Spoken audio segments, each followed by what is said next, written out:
O jogo está acabando. Você consegue sentir? A música parou, mas todos continuam dançando. Se você já sentiu essa exaustão, essa estranha e silenciosa lucidez no meio de uma festa barulhenta, saiba que você não está quebrando. Você não está sozinho. Existe um cansaço que não vem da ignorância, mas de um conhecimento profundo. É o cansaço de quem sabe todas as regras de um jogo que secretamente não quer mais jogar. Uma fadiga da alma que nenhuma filosofia, nenhuma nova estratégia parece conseguir curar. Você acumulou sabedoria como se fossem sementes preciosas, mas se vê tentando plantá-las em um solo de concreto, um terreno que não é seu. Essa dissonância, essa fricção entre o que você sabe ser verdade e o mundo que lhe pedem para habitar, não é um sinal de que você está perdido. É um sinal de que você está prestes a ser encontrado. Mas por que é tão difícil simplesmente ir embora? O que nos mantém presos a um tabuleiro, cujo prêmio final já perdeu todo o brilho? A resposta está em regras invisíveis, acordos silenciosos que fizemos há muito tempo. A primeira regra invisível é a mais antiga, a mais fundamental. É a necessidade de agradar. Ela nasce na infância, como um mecanismo de sobrevivência. A criança precisa da aprovação dos pais para se sentir segura, para pertencer. É um instinto puro. Mas, à medida que crescemos, esse instinto não se dissolve. Ele apenas se torna mais sofisticado. Ele se disfarça de profissionalismo, de boa educação, de ser uma boa pessoa. E assim, você se pega dizendo sim quando sua alma grita não. Você se pega diminuindo sua luz para não ofuscar os outros, ajustando sua verdade para que ela caiba em espaços pequenos demais para você. Uma árvore jovem se curva ao vento para não quebrar. É sábio. Mas chega um momento em que, para alcançar o sol, ela precisa firmar suas raízes e crescer para cima, reta e forte, mesmo que sua sombra mude a paisagem para as plantas menores ao redor. Continuar se curvando quando já se tem força para ficar de pé não é sabedoria, é traição a si mesmo. E aqui é onde a coisa se complica. Essa necessidade de agradar não vive sozinha. Ela tem uma parceira barulhenta e exigente. Observe o que acontece a seguir. Entra em cena a segunda regra invisível, a obrigação de estar ocupado. A nossa cultura trata o descanso como preguiça e a quietude como um defeito. Estar ocupado se tornou um símbolo de status, uma prova de valor.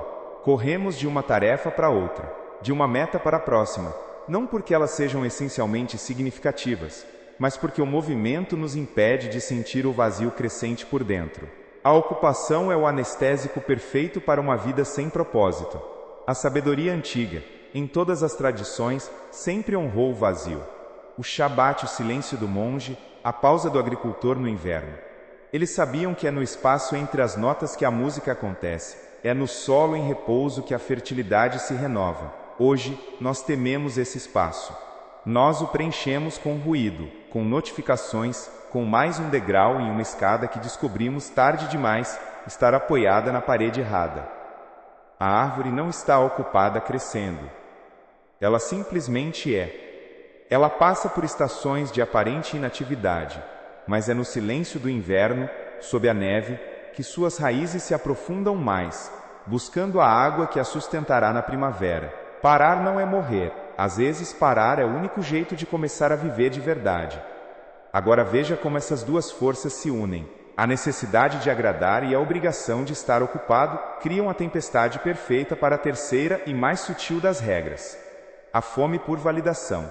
Se eu estou agradando a todos e estou sempre ocupado, o mundo deve me recompensar, certo? A validação externa se torna o placar do jogo. A promoção, os elogios, os likes e os convites são pequenos pedaços de pão que o sistema nos joga para nos manter correndo na roda. O problema é que a validação vem da mesma fonte que estabeleceu as regras do jogo que queremos abandonar. É uma armadilha perfeita. Você busca a aprovação daqueles que só conseguem aprovar quem joga segundo as regras deles.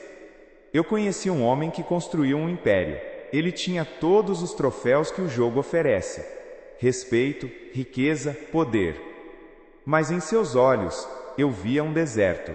Ele me disse uma vez, em um momento de rara honestidade: eu venci o jogo, mas perdi a mim mesmo no processo. Cada aplauso que eu recebia, soava como o bater das grades da minha cela. Ele estava sendo validado por uma versão de si mesmo que ele já não reconhecia nem amava. A árvore não pede permissão ao sol para receber sua luz. Ela não busca a aprovação da chuva para beber sua água. Ela extrai sua força de seu próprio centro, de sua conexão com a terra. Sua verdade não depende de aplausos. E aqui está o paradoxo que pode te libertar. Quando você para de buscar validação, você não se torna invisível. Você se torna real. E ser real, no início, é aterrorizante. E é aqui que a verdadeira jornada começa. Mas aqui está a coisa linda, a verdade que muda tudo. Abandonar o jogo não é desistir. Não é um ato de passividade ou indiferença. É um ato de poder supremo. É a declaração silenciosa de que sua energia é preciosa demais para ser gasta em batalhas que não são suas. É a coragem de escolher o seu próprio solo. Imagine mais uma vez aquela árvore antiga e forte. O vento sopra forte. As tempestades vêm e vão. Outras árvores ao redor competem ferozmente por um pouco mais de luz, esticando seus galhos de formas estranhas. Mas a árvore antiga não joga esse jogo. Sua energia não vai para fora para competir, para lutar, para se provar. Sua energia vai para dentro, para baixo, aprofundando as raízes no solo que é unicamente seu. Sua força não vem de vencer o vento, mas de estar tão profundamente conectada à sua própria verdade que o vento não pode mais movê-la. Isso não é passividade, é poder ancorado. Este é o seu convite, não para encontrar uma nova estratégia para vencer, mas para encontrar o seu solo, para dar a si mesmo permissão para parar de correr em um campo que não lhe pertence. Permita-se sentir o cansaço. Ele não é uma fraqueza, é a sua bússola. É a sua alma dizendo, com uma clareza inconfundível, que o caminho que você está trilhando chegou ao fim. Se você é aquele que vê as regras e sente o absurdo delas, ouça essa voz. Ela não está te enganando. Ela é a parte mais sã de você. O chamado não é para construir um novo jogo, com novas regras. O chamado é para parar de jogar, para sentar-se à beira do tabuleiro e simplesmente observar. E nesse silêncio, nessa aparente inatividade, você descobrirá uma força que não sabia que possuía. A força de simplesmente ser. A liberdade não é encontrada ao vencer o jogo de outra pessoa. A liberdade é a coragem de fechar o tabuleiro, caminhar para fora e pela primeira vez sentir o sol em seu rosto, não como um prêmio, mas como um direito de nascença. O jogo está acabando, você consegue sentir, a música parou, mas todos continuam dançando. Se você já sentiu essa exaustão, essa estranha e silenciosa lucidez no meio de uma festa barulhenta, saiba que você não está quebrando, você não está sozinho. Existe um cansaço que não vem da ignorância, mas de um conhecimento profundo. É o cansaço de quem sabe todas as regras de um jogo que secretamente não quer mais jogar.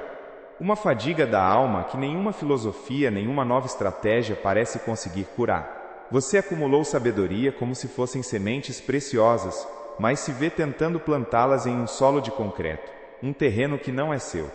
Essa dissonância, essa fricção entre o que você sabe ser verdade e o mundo que lhe pedem para habitar, não é um sinal de que você está perdido. É um sinal de que você está prestes a ser encontrado. Mas por que é tão difícil simplesmente ir embora? O que nos mantém presos a um tabuleiro cujo prêmio final já perdeu todo o brilho? A resposta está em regras invisíveis, acordos silenciosos que fizemos há muito tempo, sem sequer perceber. São 3, principalmente. E a primeira é a mais antiga, a mais fundamental. É a necessidade de agradar. Ela não nasce de uma falha de caráter. Pelo contrário, ela nasce na infância como um mecanismo de sobrevivência. É um instinto puro. A criança, para se sentir segura, para pertencer, para garantir seu sustento, precisa da aprovação dos pais. O sorriso de uma mãe, o aceno de um pai, são o primeiro mapa do mundo, dizendo, você está seguro, você pertence aqui. E se você se lembra de ter sentido isso, saiba que essa foi a sua primeira e mais importante sabedoria. Mas, à medida que crescemos, esse instinto não se dissolve. Ele apenas se torna mais sofisticado. Ele aprende a usar roupas de adulto. Ele se disfarça de profissionalismo, de boa educação, de ser uma boa pessoa. E assim, você se pega em uma reunião concordando com uma ideia que sua intuição rejeita, apenas para manter a harmonia. Você se pega diminuindo sua luz para não ofuscar os outros, ajustando sua verdade para que ela caiba em espaços pequenos demais para você. Você diz sim quando cada fibra do seu ser grita um não retumbante. Isso não é maldade, é um eco. É a criança dentro de você ainda tentando garantir que pertence, que é amada, que está segura. Aqui, a natureza nos oferece uma lição poderosa. Pense em uma árvore jovem, uma mudinha. Quando o vento sopra forte, ela se curva, ela cede. Se tentasse resistir com a rigidez de um carvalho antigo, ela quebraria. Curvar-se para a árvore jovem é sabedoria. É sobrevivência. É a maneira dela de dizer sim ao mundo para poder continuar existindo. E nós também passamos por essa fase. Mas aqui é onde a coisa se complica, e a sabedoria de ontem se torna a prisão de hoje. Chega um momento na vida da árvore em que suas raízes já estão profundas. Seu tronco é forte, ela não é mais uma mudinha vulnerável. Para alcançar o sol, para cumprir seu propósito de ser plenamente árvore, ela precisa parar de se curvar a cada vento. Ela precisa firmar suas raízes e crescer para cima, reta e forte, mesmo que sua sombra mude a paisagem para as plantas menores ao redor. Continuar se curvando quando já se tem força para ficar de pé não é mais sabedoria. É traição a si mesmo. É negar a própria força, a própria verdade. E a exaustão que você sente pode ser exatamente isso. A energia monumental que você gasta todos os dias, se curvando a ventos que você já tem força para aguentar. Essa necessidade de agradar, essa curvatura crônica, consome a sua seiva vital. Ela te mantém preso ao jogo, porque a principal regra do jogo dos outros é que você não perturbe a ordem estabelecida. Que você não cresça tanto a ponto de fazer sombra. Mas essa força, sozinha, não seria suficiente para te manter no tabuleiro. Ela tem uma aliada, uma parceira barulhenta e terrivelmente eficaz. E aqui é onde o cansaço se aprofunda e a armadilha se torna quase invisível. Observe o que acontece a seguir. Entra em cena a segunda regra invisível, a obrigação de estar ocupado. A nossa cultura não apenas tolera, mas glorifica a exaustão. Ela trata o descanso como preguiça e a quietude como um defeito.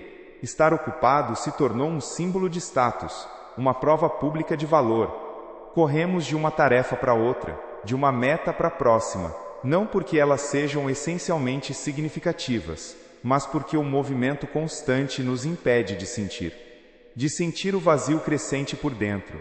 A ocupação é o anestésico perfeito para uma vida sem propósito. Ela é o ruído que abafa a pergunta silenciosa e aterrorizante que sussurra no meio da noite. Isto é tudo o que existe? E aqui está a tragédia. A sabedoria antiga, em todas as tradições, sempre honrou o vazio. O Shabat na tradição judaica não era uma sugestão, era um mandamento. Um dia inteiro para não fazer, para simplesmente ser. O silêncio do monge, a pausa do agricultor no inverno. Eles sabiam uma verdade que nós esquecemos desesperadamente. É no espaço entre as notas que a música acontece. É no solo em repouso que a fertilidade se renova para a próxima colheita. Hoje, nós tememos esse espaço. Nós o preenchemos com notificações, com mais um projeto, com mais um degrau em uma escada que descobrimos tarde demais estar apoiada na parede errada. Voltemos à nossa árvore. A árvore não está ocupada crescendo. Ela simplesmente é. Ela passa por estações de aparente inatividade, que nós, em nossa pressa, chamaríamos de improdutivas. Mas é no silêncio do inverno, sob um cobertor de neve, que o trabalho mais profundo acontece.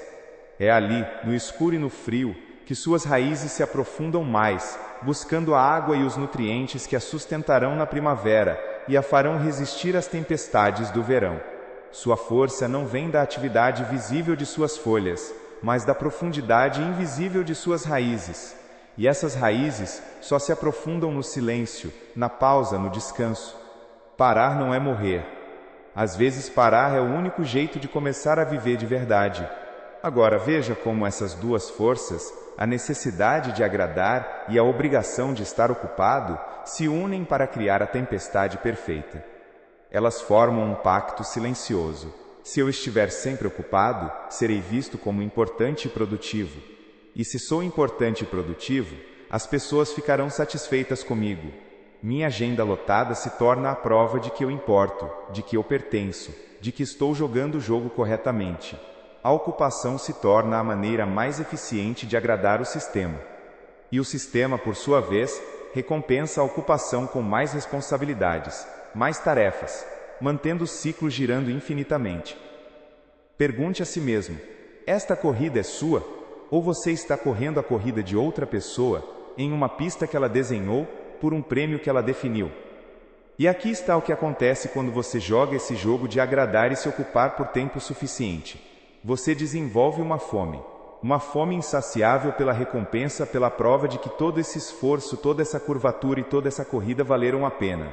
E essa fome nos leva diretamente para a terceira e mais sutil das regras invisíveis, a mais perigosa de todas.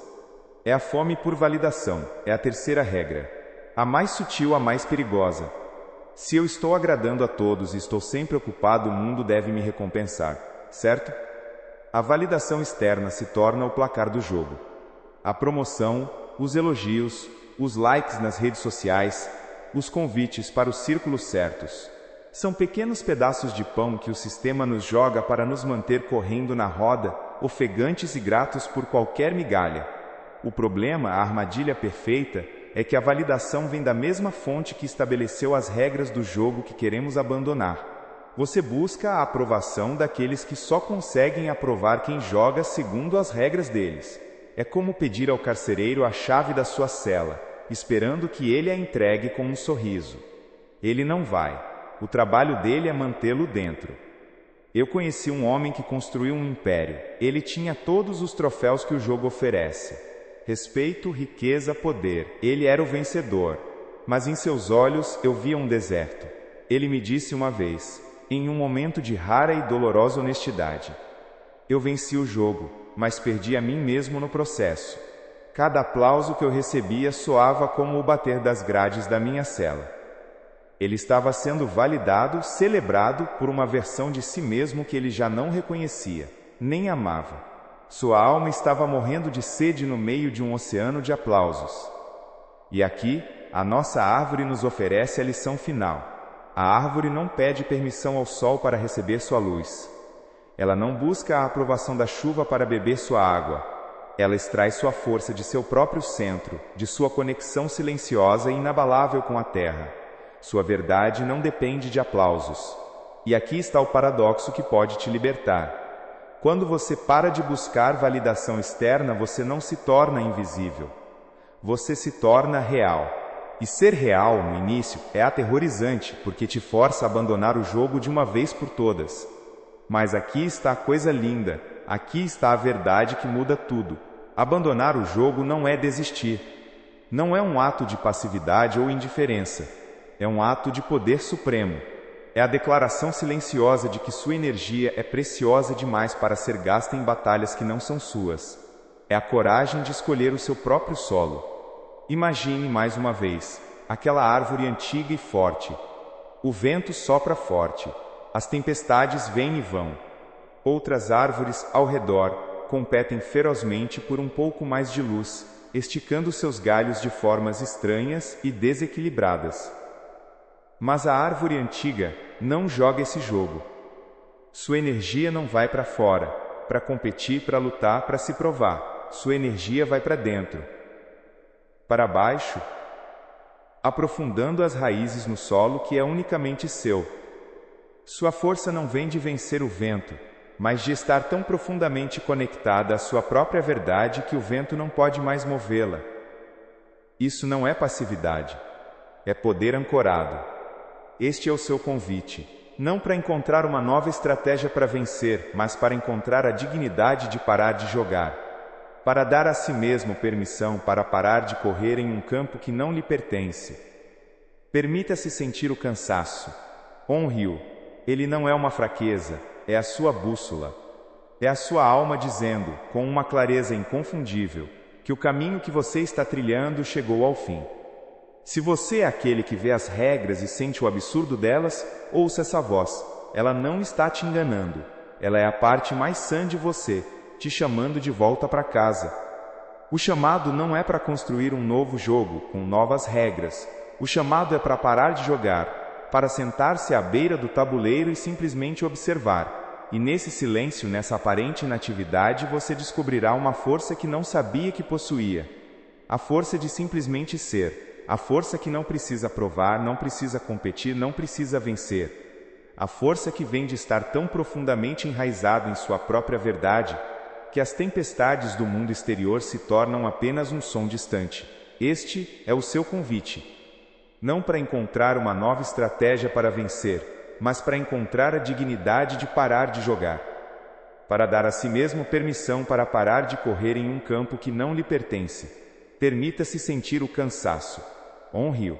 Ele não é uma fraqueza, é a sua bússola. É a sua alma dizendo, com uma clareza inconfundível, que o caminho que você está trilhando chegou ao fim. Se você é aquele que vê as regras e sente o absurdo delas, ouça essa voz. Ela não está te enganando. Ela é a parte mais sã de você, te chamando de volta para casa. A liberdade não é encontrada ao vencer o jogo de outra pessoa. A liberdade é a coragem de fechar o tabuleiro, caminhar para fora e, pela primeira vez, sentir o sol em seu rosto, não como um prêmio, mas como um direito de nascença.